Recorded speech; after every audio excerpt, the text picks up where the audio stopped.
काल की वैष्णवे नमः। ओम श्री काल की वैष्णवे नमः।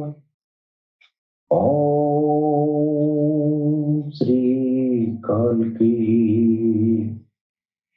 वैष्णवे नमः।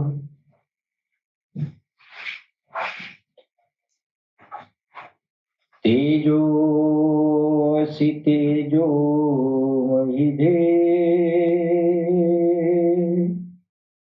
वीर्यमसि वीर्यमहिधे बलमसि बलं महिधे ओजोऽसि ओजो महिधे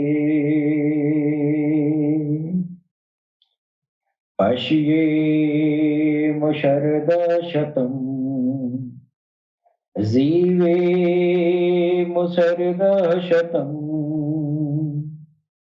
शृणुयाम शरदशतम् प्रब्रवाम शरदशतम्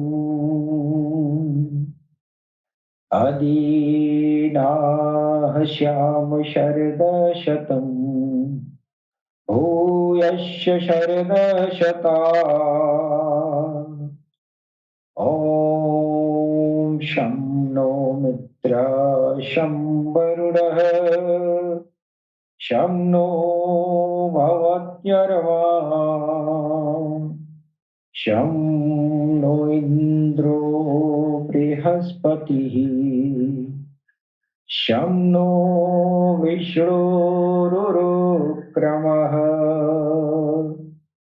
ॐ शान्तिः शान्तिः शान्तिः। ॐ पूर्णमदः पूर्णमिदं पूर्णात् पूर्णमुदच्यते पूर्णस्य पूर्णमादाय पूर्णमेवावशिष्यते। ॐ शान्तिः शान्तिः शान्तिः। वक्रतुण्ड महाकाय सूर्यकोटि सम्प्रभः निर्विघ्नं कुरु मे देवं सर्वकार्येषु सर्वदा। ॐ गङ्गणपतये नमः। ॐ गङ्गणपतये नमः। ॐ गङ्गणपतये नमः। सर्वप्रथम हम अपनी भगवान सदगुरु सैयदी यूनुस अल गौहर की चरण कमलों में भगवान श्री राम की धरती से मैं कोटि कोटि नमन करता हूँ। तत्पश्चात हमारे जितने भी सुनने वाले भाई बहन हैं जो पूरी दुनिया में विभिन्न समुदायों के बीच सामाजिक सद्भाव पैदा करने के लिए जो प्यार मोहब्बत का पैगाम देते हैं, उन सभी दोस्तों को मैं सर नवाकर प्रणाम करता हूँ। दोस्तों, हमारा जो अलरा टीवी प्लेटफॉर्म है, ये पूर्णतया आध्यात्मिक प्लेटफॉर्म है और इस आध्यात्मिकता के जरिए पूरी इंसानियत के बीच सामाजिक सद्भाव पैदा करने की हम अपने प्लेटफॉर्म से पुरजोर कोशिश करते हैं। दोस्तों, आज के दौर में नफरतों का बाजार बहुत गर्म है। ये दौर सांप्रदायिकता के लिए ये आत्मघाती है। और इस आत्मघाती दौर में हमारा जो अल्ट्रा टीवी है, जिसके जरिए हम ऑल इंडिया हावर प्रोग्राम के तहत सारी इंसानियत के बीच सामाजिक सद्भाव पैदा करने की कोशिश करते हैं और इंसानियत के बीच जो नफरत फैली हुई है उसका उन्मूलन करने की कोशिश करते हैं। दोस्तों, विभिन्न धर्मों के बीच जाने अनजाने में लोग एक दूसरे से नफरत करते हैं। यही तो इस धरती की खूबसूरती है कि विभिन्न धर्मों में रहते हुए पहले हम सब इंसान हैं।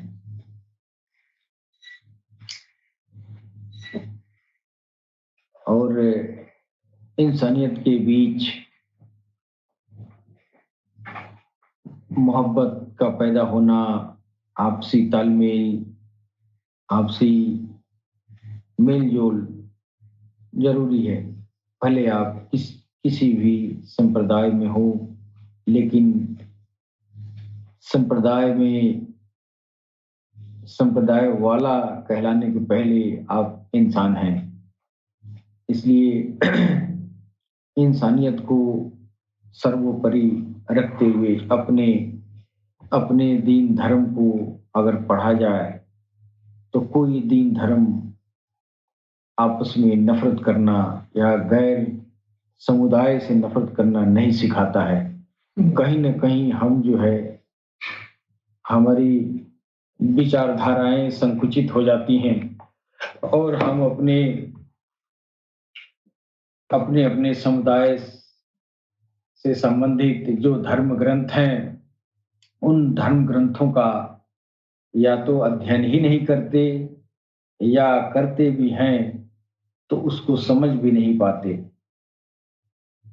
जिसकी वजह से इंसानियत के बीच नफरत की दीवार खड़ी की खड़ी रह गई। दोस्तों, हर धर्म में ये पेशन गोई है कि आखिरी जमाने में एक ऐसी हस्ती आएगी कि सारी इंसानियत के, सारे धर्मों के लोगों को, सबके दिलों को जोड़ देगी। ये बहुत ही कठिन काम है इस धरती के लिए कि इंसानियत के दिल को जोड़ दिया जाए। ये काम सिर्फ और सिर्फ उस आखिरी अवतार, उस आखिरी पैगंबर के लिए जो है, ये चीजें, ये मामला जो है, ये इस धरती का सबसे विकट समस्या जो नफरत है धर्म के नाम पर, ये काम सिर्फ काल की अवतार ही कर सकते हैं। अब बात रही काल की अवतार की पहचान, उनकी शिक्षाएं, उनसे प्रलाप ग्रहण करना, तो हमारे अलर्ट टीवी प्लेटफॉर्म से यही काम किया जाता है। जो वास्तव में काल की अवतार है उसकी पहचान दुनिया के सामने कराई जाए और उनकी आध्यात्मिक प्रलाप से सबको प्रलाभित कराया जाए। इसलिए कि ये मोहब्बत जो है, राजनीति से कभी मोहब्बत नहीं आएगी इस धरती पर। कभी भी जो है धर्म प्रेम सिखाया है, धर्म को दुनिया नहीं समझ पाई है।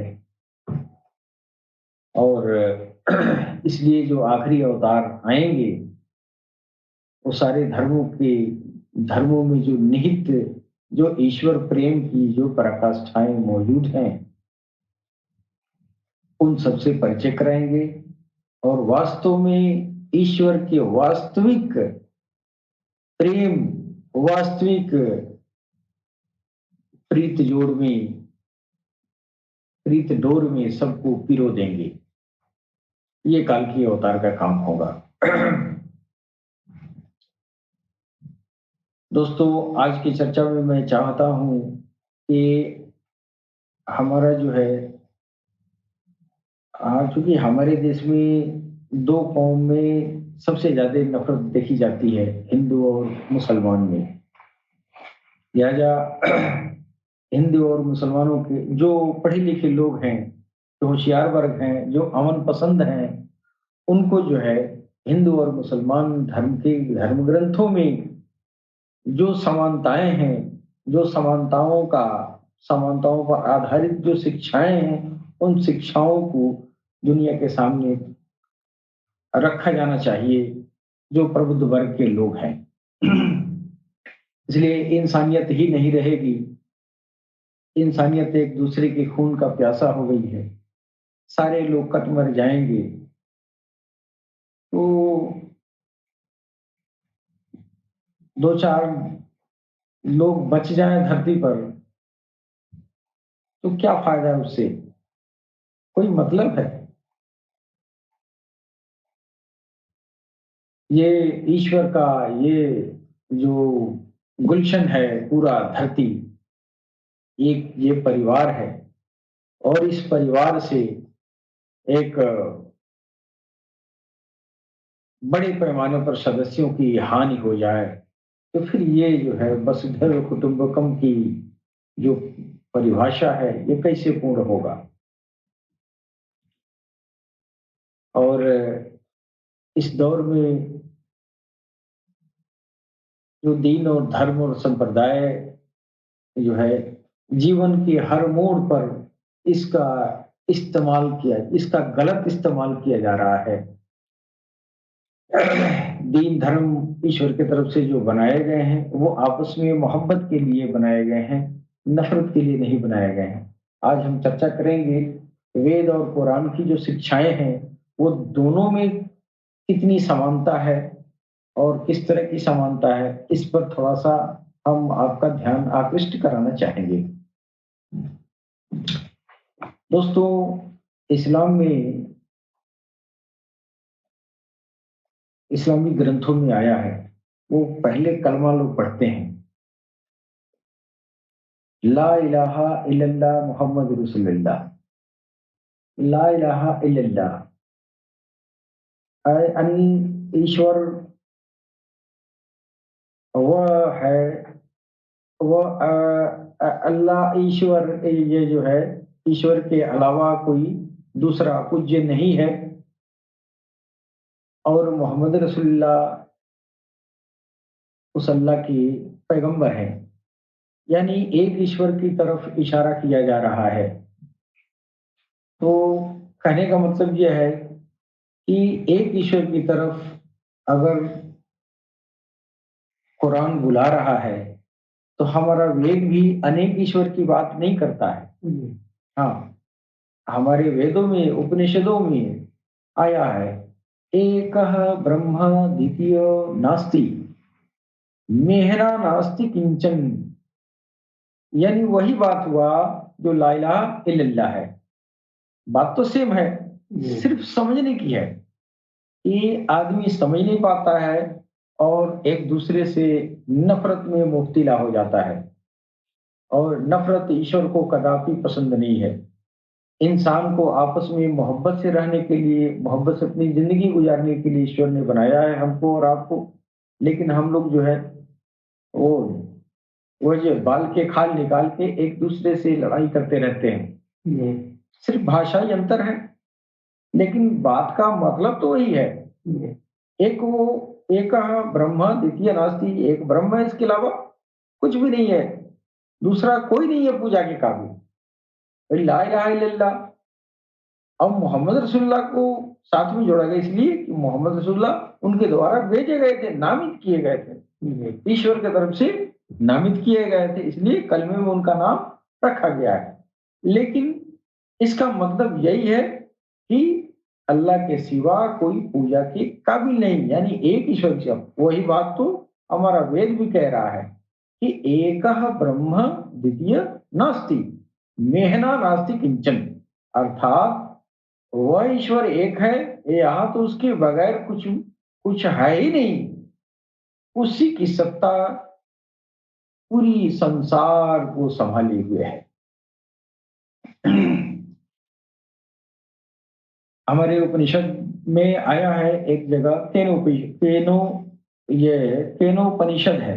केनोपनिषद में आया है, यच्चक्षुषा न पश्यति येन चक्षुषि पश्यति तदेव ब्रह्म त्वं विद्धि नेदं यति यदि तदुपासते।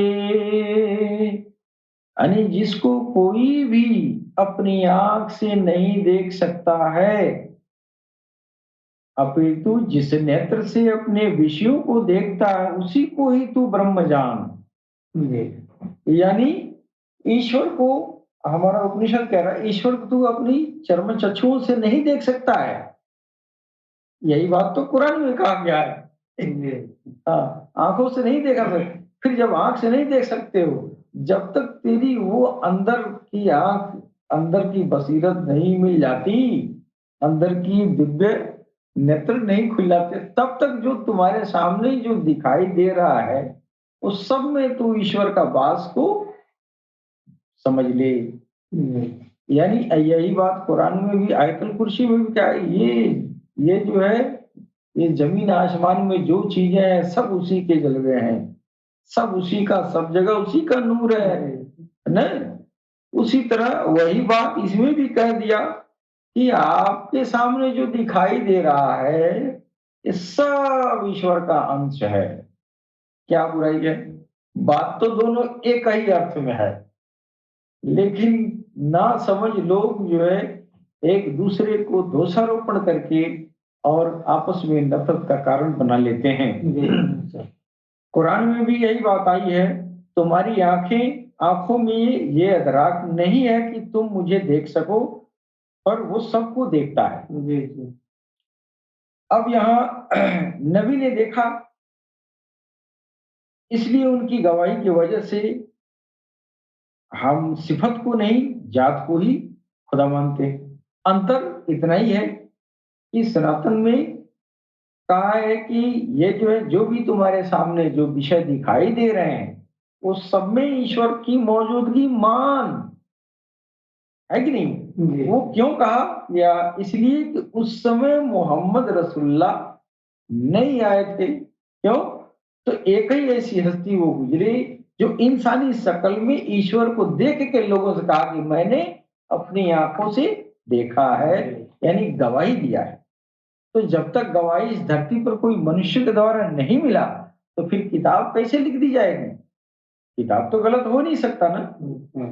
तो इसलिए उपनिषदों में कहा गया है कि तुम्हारी आंखें देख नहीं सकती, कुरान में भी कहा गया तुम्हारी आंखें देख नहीं सकती, है कि नहीं। तुम्हारी आंखों में वो बसीरत नहीं है। लेकिन अब ये जो है साधक खोजेगा कि जब इन आंख में बसीरत नहीं है तब तक हम कैसे ईश्वर को देखें, कैसे प्रभु को देखें। तो कहा गया उपनिषद में कि जो तुम्हारे सामने जो विषय दिखाई दे रहे हैं, हर कण में उसका तू मानो कि हाँ उसमें ईश्वर निहित है, इसलिए कि उसके अलावा कुछ है ही नहीं है, सब उसी का ये जो है ज्योति फैला हुआ है कि नहीं। इसलिए जो है ये ईंट पत्थर और ये वनस्पतियों का पूजन भी होना शुरू हो गया। और वो गलत नहीं है। क्यों? ईश्वर का जलवा उसमें भी है कि नहीं। अब ये जो मुसलमान भाई इस बात को नहीं जानते हैं कि उसका नूर पूरी ब्रह्मांड में फैला हुआ है, वो कण-कण में है। कण-कण में है तो वो जो कण-कण में उसकी सिफत ना आई है कि नहीं? उसकी सिफत आई है तो उसी ईश्वर की सिफत की पूजा सनातन धर्म ही करते आ रहे हैं। और पैगंबर साहब जब आपके आ गए, पैगंबर साहब ने अपनी आंखों से मुशाहिदा कर लिया, हाँ ईश्वर है, देख लिया, बात कर लिया, मिल लिया, जुल लिया, फिर आगे गवाही दिया। तो आप जब आपको गवाही मिल गई तो आप पेड़ पेड़ क्यों पूजेंगे? मत पूजिए। लेकिन जो पूज रहा है वो गलत नहीं कर रहा है ना, वो सही कर रहा है। हाँ, वो सही कर रहा है, करने दो। लेकिन आपको तो पता नहीं है कि अल्लाह की जात और सिफात है कि नहीं? नहीं, ईश्वर की जात तक मोहम्मद रसूलुल्लाह पहुंच रहे हैं और जाके गवाही दे रहे हैं।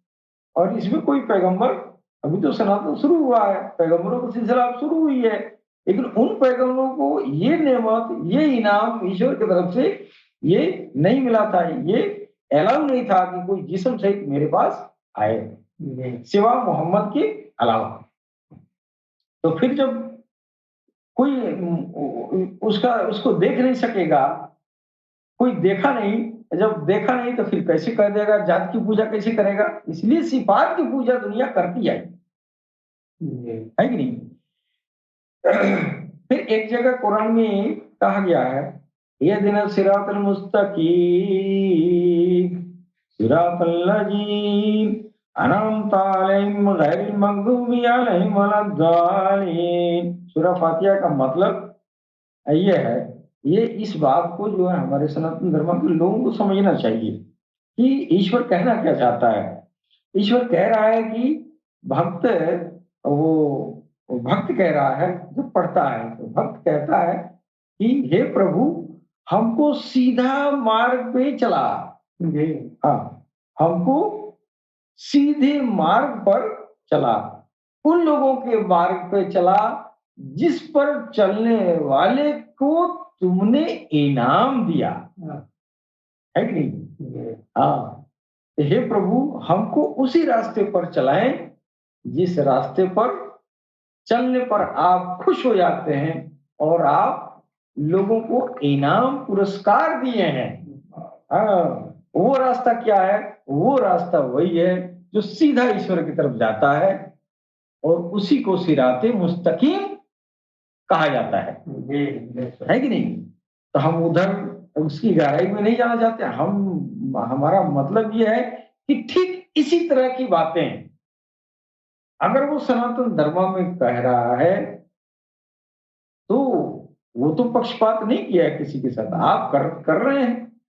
तो आगे जब ये सनातन धर्म में आया है ऋग्वेद में कि अग्नि ने सुपथा राहे, अग्नि ने सुपथा राहे, हे प्रकाशक परमेश्वर, हमें सुंदर रास्ते पर ले चलो, यानी कि वही रास्ता जिस पर भगवान राम और कृष्ण चले थे,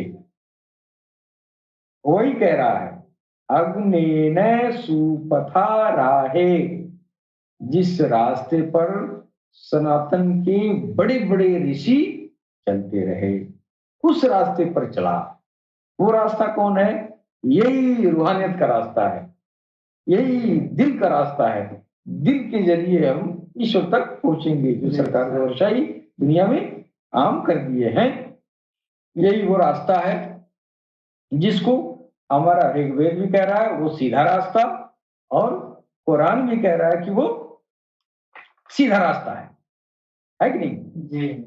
अब एक जगह कुरान में सुनते हैं, एक जगह मैंने पढ़ा है, कुल वल्लाहु अहदल्लाहु समद लम यलिद वलम यूलद वलम यकुल लहू कुफुवन अहद।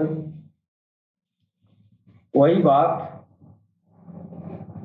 हमारा उपनिषद में भी आया है, एको देव सर्वभूतेषु गूढ़ सर्वभूतांतरात्मा कार्याध्यक्ष सर्वभूतादिवासः साक्षी जेता केवलो निर्गुणश्च। यानी कह दो ईश्वर एक है सभी उसी के आश्रय में है, वह न कभी जन्म लेता है और न किसी को जनता है, उसके जोड़ का कोई दूसरा नहीं है, सभी कर्मों का अध्यक्ष है। वह सब कुछ जानने वाला है और निर्गुण है और सबका साक्षी है। तो अब ये जो है, ये उपनिषद में जो बातें जो आई है, एको देवा सर्वभूतेषु गुणः सर्वभूतांतरात्मा, ये और ये कुल हुवल्लाहु अहद अल्लाहु समद, दोनों की बातें तकरीबन 99% एक ही है जी। बात देखी हो यार, ईश्वर तो दोनों से वही बात कहना चाह रहा है, फिर झगड़ा किस बात का, नफरत किस बात का। लेकिन जो पढ़े लिखे वर्ग नहीं है, उनको जो है जाति धर्म संप्रदाय के नाम पर अराजक लोग जो है इंसानियत की पारलौकिक जिंदगी को बर्बाद करते हैं। आगे कुरान कह रहा है कि अल्लाह हक है, और वेदांत में कहा गया है हे थक सत्यम ब्रह्म, अर्थात ब्रह्म सत्य है। यानी हे थक सत्यम ब्रह्म। अब एक जगह कुरान में आया जिधर भी तुम अपना मुख करो उधर ही परमेश्वर का मुख है। इधर गीता में भी यही बात कही गई है, विश्व तो मुखम, अर्थात उसके सब तरफ मुख है। ईश्वर का चेहरा चारों तरफ है। क्यों है? उसकी उसकी ज्योति जो कण कण में जो है व्याप्त है। लिहाजा आप जिधर मुंह करेंगे उधर ही ईश्वर है, जिधर देखेंगे उधर ही ईश्वर है कि नहीं? इसलिए हमारी श्रीमद् भगवद गीता में ये वही बात कही गई है जो कुरान में कहा जा रहा है कि नहीं? तो इसमें जो है ना समझ लोग अगर कुरान और गीता दोनों का अगर जानकारी नहीं रखते हैं तो फिर कुरान पढ़ने वाले गीता से नफरत करेंगे, गीता पढ़ने वाले कुरान पढ़ने वाले से नफरत करेंगे। तो ये चीजें जो है ध्यान देने की ये जरूरत है कि पढ़ें, नफरत करने से पहले पढ़ें। बिना पढ़े जो है ये किसी के ऊपर जो है दोषारोपण करना, ये जो है भगवान का रास्ता बहुत खतरनाक भी है। आप जो है पक्षपात करके आध्यात्मिक रास्ता चलेंगे तो ईश्वर आपकी जो पारलौकिक जिंदगी है वो काट देगा, वो नाराज हो जाएगा।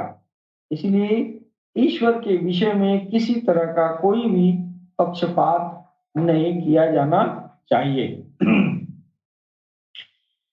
ऋग्वेद सामवेद अथर्ववेद में भी जो है यही बात कही गई है, जिधर तुम अपना मुख करो उधर ही ईश्वर का मुख पाओगे।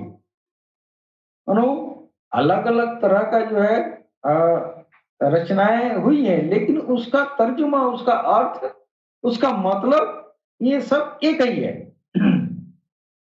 ऐसे सहस्र शीर्षा पुरुषः सहस्राक्षः सहस्रपात स भूमि विश्वतो विद्वा त्यतिष्ठद्यं शांगुलाम। वही जो है इसका मतलब हुआ कि आप जिधर आप चाहें, जिधर देखना चाहें, जिधर मुंह करें उधर ही उसका मुख मिलेगा। यानी वो कड़कड़ में विद्यमान है, तो जो चीज दिखाई दे रहा है वो उसका जलवा है कि नहीं? वेद और गीता में तथा स्मृतियों में एक ईश्वर की भक्ति करने का आदेश है। उसके जलवे चारों तरफ फैले हुए हैं, चारों तरफ व्याप्त है। इसके बावजूद भी वो कह रहा है वो एक ही है, उस एक ही का वो कड़कड़ में विद्यमान है।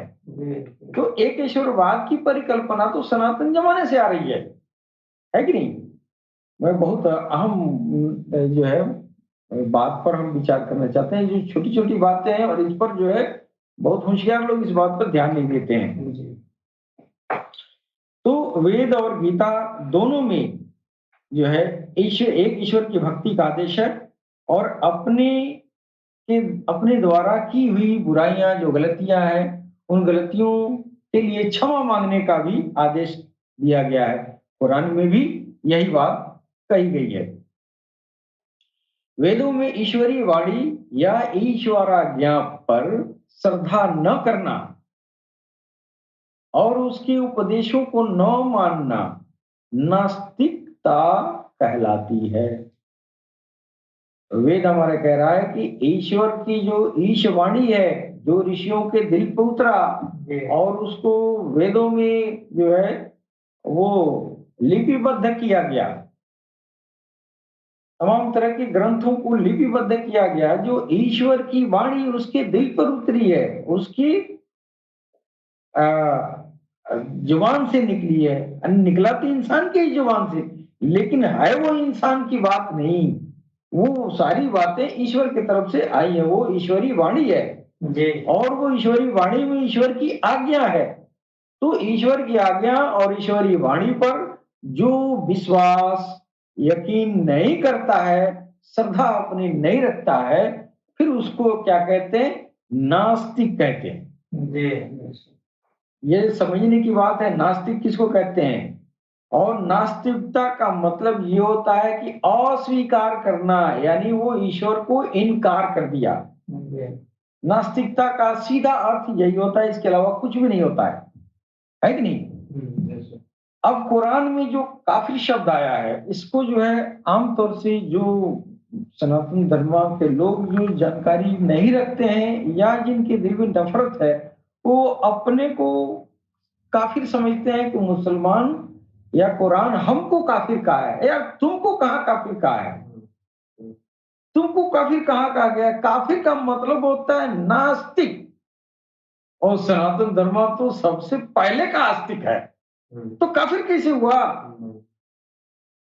अब ये कि एक काफिर शब्द जो है कुरान से चुरा लिया लोगों ने और इसको लेके झगड़ा का जरिया बना लिया, और बिना कहे अपने मुंह से कहते हैं कि ये मुसलमान हमको काफिर कह रहा है, काफिर कह रहा है, काफिर कह रहा है। कैसे काफिर कह रहा है? काफिर का मतलब तो समझो, काफिर का मतलब होता है नास्तिकता, यानी ईश्वर को इनकार कर दिया।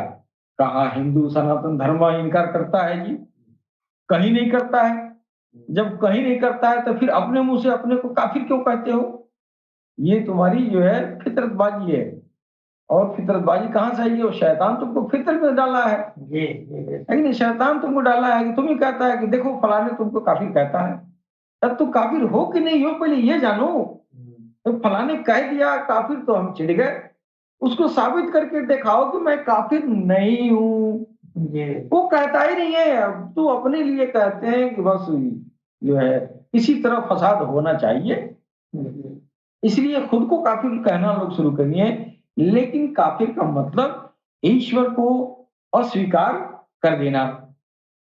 और इस्लाम में जो काफिर का जो शब्द आया है, वो इसी अर्थ में, इसी तर्जुमा में जो प्रयुक्त हुआ है, अस्वीकारना, यानी ईश्वर को स्वीकार न करे, नहीं वो नास्तिक कहलाता है, और इसी नास्तिक को काफिर कहा गया है जी। ऐसा है कि नहीं? तो अब ये बातें अगर वास्तव में लोगों के दिलों तक अगर पहुंचे, तो जो नहीं जानकारी में लोग नफरत पाल के बैठे हैं, ये चीजें जो है दोनों तरफ, सब सारी कौम में है। मुसलमान भी बहुत नफरतबाज हैं, वो तो बात को समझने की कोशिश ही नहीं करते हैं, वेद और पुराणों की मान्यता ही नहीं देते हैं। बहुत सारे ऐसे लोग हैं, नहीं ये सारे तो नहीं लेकिन बहुत ऐसे लोग हैं जी, है कि नहीं? उसी तरह सनातन धर्म में भी कुरान की जो है अहमियत ही नहीं दी जाती है। अगर दोनों की अहमियत दे के दोनों को पढ़ते तो पता चलता है दोनों का संदेश तकरीबन एक ही है यार जी, है कि नहीं? अब देखिए, एक चीज इंसानियत के बीच जो है शब्दों का हेर फेर हो जाता है, शब्दों का मतलब लोग नहीं समझते हैं, इसलिए इंसान जो है नफरत में मुब्तला हो जाता है। मुसलमान का अर्थ है ईश्वर के आज्ञा को मानने वाला। मुसलमान का मतलब हो, सीधा मतलब इसका यही हुआ, जो ईश्वर ने कहा है उसकी आज्ञा का पालन करता हो, वो मुसलमान है कि नहीं? और हिंदू तो नास्तिक है नहीं, ये भी आस्तिक है ना, तो ये भी तो ईश्वर के आदेशों का पालन करता है कि नहीं? आज भले दुनिया न करे, लेकिन किसी जमाने में तो अक्षरशः पालन किया जाता था। जी।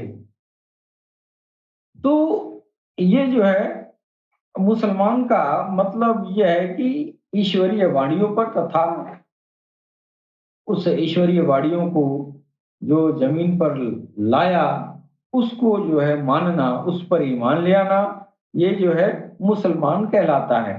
ठीक इसी शब्द के अनुरूप संस्कृत साहित्य में, इसी शब्द के अनुरूप, जैसे आप मुसलमान का अर्थ ये जो है ईश्वरीय वाणियों पर विश्वास करने वाला, यकीन करने वाला, उसको लाने वाले पर यकीन करने वाला, ठीक इसी तरह का इसी शब्द के अनुरूप संस्कृत साहित्य में आस्तिक शब्द आया है, जिसका मतलब ईश्वरीय वाणियों और उन वाणियों को संकलित करने वाले पर विश्वास रखना। लेकिन बात तो एक ही हुआ ना, जो मतलब मुसलमान का हुआ वही मतलब आस्तिक का हुआ ना, बात तो एक ही हुआ।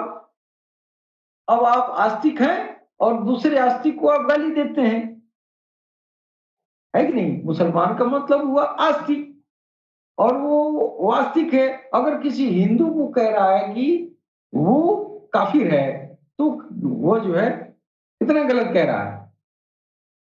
वो उसको खुद ही पता नहीं है कि मुसलमान का मतलब आस्तिक होता है, और सनातन धर्म के लोग आस्तिक होते हैं। इतना आस्तिक होते हैं कि एक ब्रह्म को छोड़ छोड़ के उसके जलवे को सारे जगह, हर जलवे पर सर सजदा करता है, हर जलवे को प्रणाम करता है। अब इससे बड़ा आस्तिक कौन है जी? अगर ये बहुत बड़ा आस्तिक है तो तुम मुसलमान से बढ़ के ये मुसलमान है। क्यों? इसलिए कि आस्तिकता के अर्थ में मुसलमान शब्द है, तो इसलिए ऐसे तो सनातन धर्म के लोग जो है सबसे बड़े मुसलमान है। क्यों? तो मुसलमान का मतलब हुआ ईश्वर के वाणी और उसके लाने वाले पर यकीन रखना। जी, समझ गए? अब बात रही हिंदू शब्द की, तो हाँ, जिस तरह ये जो है काफिर का ठीक विलोम जो है मुसलमान होता है, काफिर का ठीक विलोम मुसलमान। अब मुसलमान का मतलब हुआ ईश्वर पर, उसके वाणी पर और लाने वाले पर यकीन रखना, है कि नहीं? इसके ठीक उल्टा काफिर क्या करता है, न वाणी पर विश्वास है ईश्वर के और न वाणी को लाने वाले पर विश्वास है कि नहीं? तो ये एक दूसरे के ये जो है विलोम हो गए, यानी अपोजिट हो गए ना। लेकिन उसी तरह नास्तिकता का ठीक उल्टा, ठीक विलोम आस्तिकता है कि नहीं? अब जो है सिर्फ भाषाई अंतर है, मतलब सब एक ही है। भाषाई अंतर की वजह से हम एक दूसरे से नफरत में पागल हैं, लेकिन पूरी दुनिया में है, हमारे देश में नहीं, पूरी दुनिया में नफरत फैली हुई है कि नहीं? यहाँ तो हिंदू मुसलमान में नफरत है, और देशों में एक दूसरे के नस्लों में नफरत है। ये नफरतों का बाजार इस धरती पर कलयुग में गर्म हो गया है। अब बात रही हिंदू शब्द की, तो यह बिल्कुल नया शब्द है। प्राचीन भारतीय धर्म को आर्य धर्म या सनातन धर्म कहा जाता है। आर्य धर्म का अर्थ है श्रेष्ठ धर्म। इसलिए कि जिस समय ये आर्य धर्म था, है, तो उस समय जो है कोई धर्म सबसे पहला धर्म है, ये सबसे पहला विधान है कि नहीं? तो उस समय वह जो सबसे सर्वश्रेष्ठ था ही, क्यों था? कि वही एक था ही जो था वो श्रेष्ठ था। है कि नहीं। और श्रेष्ठ इस मामले में है कि पहले ही ये जो है सनातन आर्य धर्म की शुरुआत हुआ। भविष्य पुराण में आया, आर्य धर्मो ही ते राजन सर्वधर्मोन धर्मोत्तमः स्मितः ईशाज्ञा करिष्यामि पैशाच्यम धर्म दारूपणम। सनातन का अर्थ है सब दिन से चला आने वाला धर्म। सना का मतलब होता है सब दिन, और तन का मतलब होता है चला आने वाला, यानी सब दिनदा से जो रस्मो रिवाज चली आ रही है उसको जो है सनातन कहा गया है कि नहीं। तो अब ये जो है सबसे हिंदू धर्म का सबसे बेहतरीन उच्चारण जो है सनातन कहा जाए तो सबसे उपयुक्त होगा। और हिंदू शब्द जो है वो वैदिक ग्रंथों में हिंदू शब्द कहीं है नहीं, कहीं हिंदू के नाम से आया ही नहीं है, इसलिए कि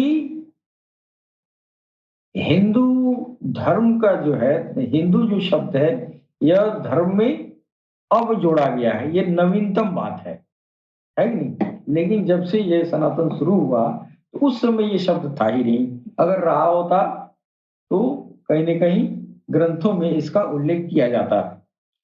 वेद की संस्कृति में सकार को फारसी तथा ईरानी में हकार कहा जाता है, यानी जो यहाँ संस्कृत में अपने भारतीय भूमंडल पर इस जमाने में यहाँ जो श शब्द है उसको जो है उसको जब उच्चारण करते थे फारसी लोग या ग्रीक के लोग जो थे, ये ईरान वाले, तो इन लोगों ने जो है इन लोगों ने सकार को मकार कहते थे। ये भाषाई अंतर है, अर्थ मतलब एक ही है लेकिन जुबान अलग अलग। उस जुबान की वजह से जो है ग्रीक के लोग जो है सिंधु नदी के तट पर अपना व्यापार के मकसद से या और भी कई मकसद से लोगों का आना जाना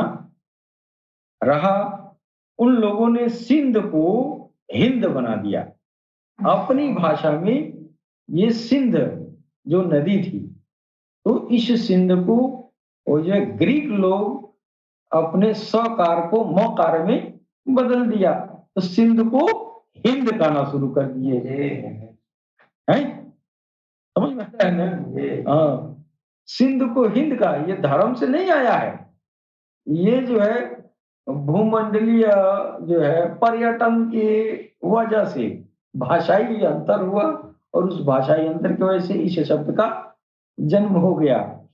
लेकिन सनातन के परिप्रेक्ष्य में ही हिंदू शब्द का प्रयोग किया जाता है और ये सही भी है, लेकिन इसकी ओरिजिन धर्मों से नहीं है, इसकी ओरिजिन भौगोलिक कारणों से है। और स्थान को स्थान शब्द मिलाकर जो है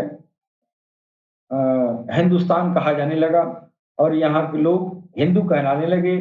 यहाँ के हर धर्म के लोगों को हिंदू कहा जा सकता है, इसलिए कि हिंदू धार्मिक नाम नहीं है, ग्रंथीय नाम नहीं है, यह जो है पौराणिक नाम नहीं है, यह भूमंडलीय कारणों के वजह से यह जो है